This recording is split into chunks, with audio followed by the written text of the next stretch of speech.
Caros colegas, sejam muito bem-vindos. Eu sou Leonardo Esteves, sou advogado, sou professor de Direito Penal e Direito Processual Penal. Essa é a nossa 20ª aula. Vamos estudar hoje o parágrafo 2º do artigo 13 do Código Penal Brasileiro. Lembrando que eu dividi essa aula em 3 partes. Na primeira parte, falamos do caput do artigo 13. Na segunda aula, parte 2, falamos sobre o parágrafo 1º. Essa nossa terceira aula, parte 3, vamos encerrar os estudos do artigo 13, falando do parágrafo 2º, bem como as suas alíneas A, B e C. Ok, caros colegas? Bem, é importante salientar que o parágrafo 2º vai nos dizer sobre a omissão penalmente relevante. É quando o omitente tinha o dever de agir e podia agir para que não ocorresse o resultado. Isso é o que diz a redação do parágrafo 2º do artigo 13. Lembrando que o parágrafo 2º do artigo 13 tem as alíneas A, B e C. Essas alíneas vão nos dizer, como diz na doutrina, quem tem a posição de garantidor, ou seja, quem tem obrigação de agir para que um resultado não ocorra. Perfeito? Bem, é importante observar que o parágrafo 2º do artigo 13 vai nos dizer sobre a omissão. É importante recordar que o crime omissivo se divide em 2 tipos. O omissivo próprio, mais conhecido também como simples ou puro, e o crime omissivo impróprio, mais conhecido como comissivo por omissão. Então, caros colegas, sabemos que existem 2 tipos de crimes omissivos, os próprios e os impróprios. O parágrafo 2º do artigo 13 vai nos dizer sobre os omissivos impróprios. Atenção, se aplica o parágrafo 2º, suas alíneas A, B e C, do artigo 13 do Código Penal, aos crimes omissivos impróprios, ou mais conhecidos como comissivos por omissão. Bem, é importante observar que a doutrina deu o nome de posição de garantidor, quem tinha o dever de agir e podia agir para que não ocorresse um resultado. Bem, o que é importante desse artigo? Primeira coisa é saber quem está na posição de garantidor. Quem está na posição de garantidor são as pessoas das alíneas A, B e C do Código Penal. Parágrafo 2º. Eu vou ler a redação do artigo agora, para que os caros colegas entendam somente as alíneas. Então, nas alíneas do parágrafo 2º está o que a lei considera como garantidor. Bem, o dever de agir incumbe a quem? Ou seja, o dever de agir, esse é o garantidor, que tenha por lei obrigação de cuidado, proteção ou vigilância. A linha A, primeiramente, vai nos dizer de quem? Quem são essas pessoas? Os policiais, os bombeiros, perfeito? Então, a linha A nos dá a posição do garantidor. Os pais também com relação aos filhos, têm o dever de cuidado, proteção. Então, da linha A posição de garantidor são essas pessoas, policiais, bombeiros, os pais em relação aos filhos. O que significa omissão penalmente relevante? Significa que essas pessoas que têm a posição de garantidor respondem pelo resultado, mesmo não tendo qualquer tipo de ação. Exemplo, da linha A, o policial ou o bombeiro, os pais perante os filhos. Vamos dar exemplo de um policial. O policial está numa viatura fazendo ronda em determinada avenida e de repente se depara com 2 elementos fortemente armados tentando subtrair um estabelecimento comercial. Bem, qual que é o dever do policial? O dever, ele é posição de garantidor, é de impedir, é de tomar uma atitude, uma ação com relação a esse furto para tentar que o resultado não ocorra. É importante observar que esse policial, na posição de garantidor, ele não tem necessidade de evitar o resultado. Na verdade, ele tem o dever de agir e fazer de tudo para não acontecer o resultado do quê? Furto. O que o parágrafo 2º tem a ver com isso? O parágrafo 2º do artigo 3 tem a ver com isso? O seguinte, ele fala que se esse policial, que tem o dever de agir, porque ele tem posição de garantidor, e não toma nenhuma atitude com relação a esse furto em andamento, ou seja, ele se omite. Exemplo, ele vê o furto e não toma providência. Vira o rosto e continua, por exemplo, na viatura como se nada tivesse acontecido.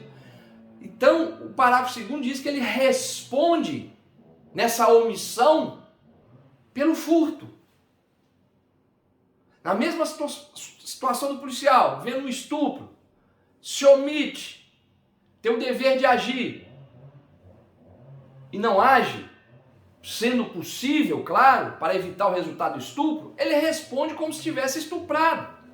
É basicamente isso a omissão penalmente relevante que fala o parágrafo 2º do artigo 13. Perfeito, caros colegas? O bombeiro, o servidor público, está em uma determinada represa, trabalhando, e vê um sujeito se afogando, ele é o quê? Ele não tem a posição de garantidor pela linha A, então ele tem que tomar uma atitude, ele tem obrigação de tomar uma atitude, dentro sempre do quê? Do possível. Então, o certo o dever dele é entrar na água e salvar aquela pessoa que está morrendo afogada. E fazer o possível. Se ele agiu, entrou na água para retirar esse sujeito e ele vai a óbito, ele não tem nada a ver com o resultado, porque o parágrafo 2º diz que ele tinha que agir e ele agiu. Perfeito? Agora, se esse mesmo bombeiro vê uma pessoa se afogando e esse que está se afogando, ele observa e vê que é um desafeto. E ele se debater na água, ele não pensa com ele, eu não vou lá, não vou fingir que eu não estou vendo, porque esse sujeito é meu desafeto. E esse sujeito morre afogado. A conduta dele não foi omissiva. Ele, como posição de garantidor, ele não tinha que agir dentro do possível e não agiu, aí ele responde por homicídio. Por quê? Ele responde pelo resultado. Ele foi omisso, ele tinha o dever de agir, se possível, ou seja, era possível e ele simplesmente não faz nada, se omite. Então o resultado daquele afogamento, apesar de um acidente, o resultado morte. Para ele, como ele tinha a posição de garantidor, ele responde por homicídio, ou com dolo ou com culpa. Isso são os crimes omissivos impróprios, que fala o parágrafo 2º do artigo 13. Perfeito, caros colegas? Então, fica fácil o entendimento do artigo com relação à linha A. O policial, o bombeiro, os pais com relação aos filhos. Então, na omissão, tendo eles como posição de garantidor o dever de agir, se possível, claro, para evitar o resultado, se eles não agem para impedir o resultado, o que ocorre, caros colegas? Eles respondem. Ou seja, o sujeito está se afogando, morre afogado, o bombeiro não toma providência, homicídio. O policial não toma providência quando vê um furto em andamento. É importante observar que o policial tem o dever de agir, tem a posição de garantidor, porém não necessita ser um herói. Exemplo, se esses dois elementos estão fortemente armados, e ele simplesmente com um revólver 38 fala, não posso ir ali porque eu não vou ter condições. São 2 contra 1. e estão fortemente armados. Qual que é a posição que cobra-se desse policial? Bem, não era possível agir. Como é que era possível esse policial agir? Chamando reforços pelo rádio. Então, ele vendo que eles estão fortemente armados, bem, possivelmente não tem como eu agir, mas é meu dever agir e eu vou agir da forma que se pode, chamando reforço. Aí ele não responde pelo resultado. Agora esse policial viu tudo e fingiu que não viu e o furto ocorreu, ele responde como se tivesse furtado. Se for um estupro, o policial responde como se tivesse estuprado. Então, é isso que o parágrafo 2º nos diz. Olha, você tem a posição de garantidor, a lei, você tem o dever de agir, se possível, e você fica omisso, você responde pelo resultado. É basicamente isso. Ok, caros colegas? Agora eu vou ler a linha B do parágrafo 2º do artigo 13. Bem, a linha A ficou clara, dá para entender como é que funciona, é a linha B. De outra forma, assumiu a responsabilidade de impedir o resultado. O dever de agir incumbe a quem, de outra forma, assumiu a responsabilidade de impedir o resultado. Olha só, aqui entram que pessoas? Pessoas diferentes dos policiais, dos bombeiros, eles estão na linha A. E na linha B? Quem entra na linha B? Quem entra na linha B, por exemplo, por exemplo, caros colegas, um amiguinho do meu filho, por exemplo. Eu tenho um filho e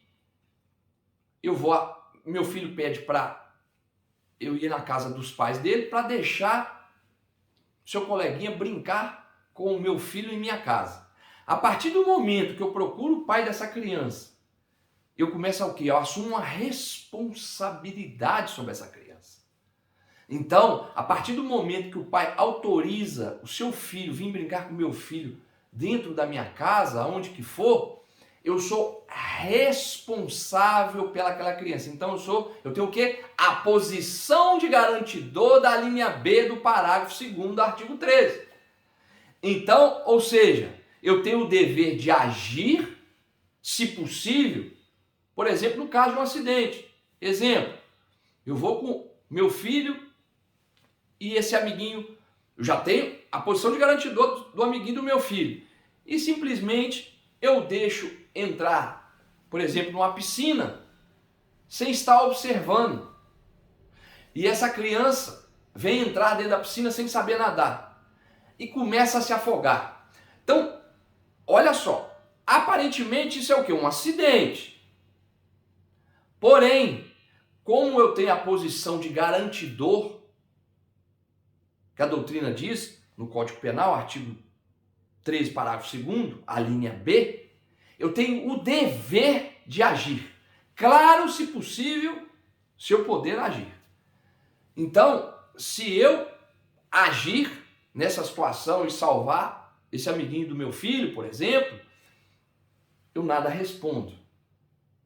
Por mais que ele morra afogado e venha a óbito. O que o parágrafo 2º nos cobra é a atitude, é agir. Então, se eu agir, por mais que o resultado seja morte por afogamento, pelo acidente, mas eu agir, eu estou excluído do parágrafo 2º da linha B do artigo 13. Claro que é importante observar que poderia eu responder por um outro crime na parte especial, por exemplo, pelo abandono de incapaz, perfeito? Mas, para ilustrar a redação do parágrafo 2º, é o melhor exemplo, ok, caros colegas? Vamos à linha C. A linha C vai falar o outro garantidor, que tem a posição de garantidor. Tem o dever de agir, incumbe a quem? Com seu comportamento anterior, criou o risco da ocorrência de resultado. Ou seja, aqui fala que o garantidor, com seu comportamento anterior, ele causou risco do resultado, da ocorrência de um resultado. Um exemplo claro disso, por exemplo, clássico, é, por exemplo, eu estar dentro de um cinema e estou fumando e joga guimba de cigarro dentro do cinema e o cinema vem a pegar fogo. Qual que foi o meu comportamento anterior? Por mais que eu não tinha intenção de que pegasse fogo o cinema, é o quê? Apagar o incêndio. Agir. Nesse momento é ter o dever de agir para apagar o incêndio, para tirar as pessoas lá de dentro. Eu não posso ser o primeiro a sair lá de dentro, porque meu comportamento anterior que causou o resultado. Então o que eu tenho que fazer? Eu tenho o dever, como posição de garantidor, de apagar o incêndio, de salvar mais pessoas que eu consiga dentro do cinema. Para quê? Para me não ser imputado o resultado. Por exemplo, se alguém morre lá dentro de homicídio, muito importante frisar, se eu tenho a conduta, faço minha obrigação de agir, independente do resultado, eu não respondo pelo resultado. Caros colegas, que os resultados do parágrafo 2º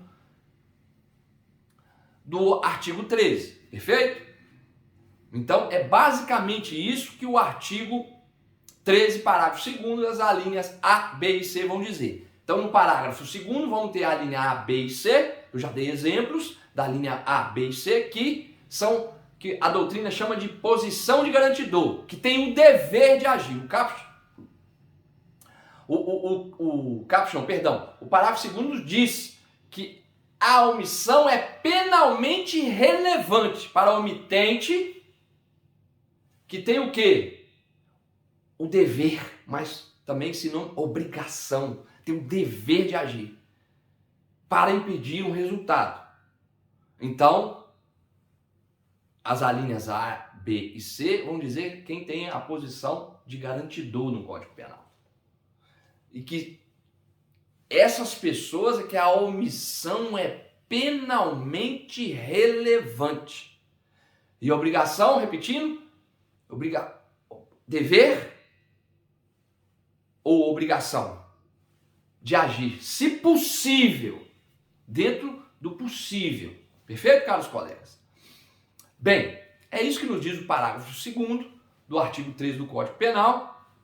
Outra coisa importante é lembrar que são os crimes omissivos impróprios que estão no parágrafo 2º. Os crimes omissivos próprios, o tipo penal já descreve na redação a omissão. São, por isso, não puro ou simples. Os omissivos impróprios, não.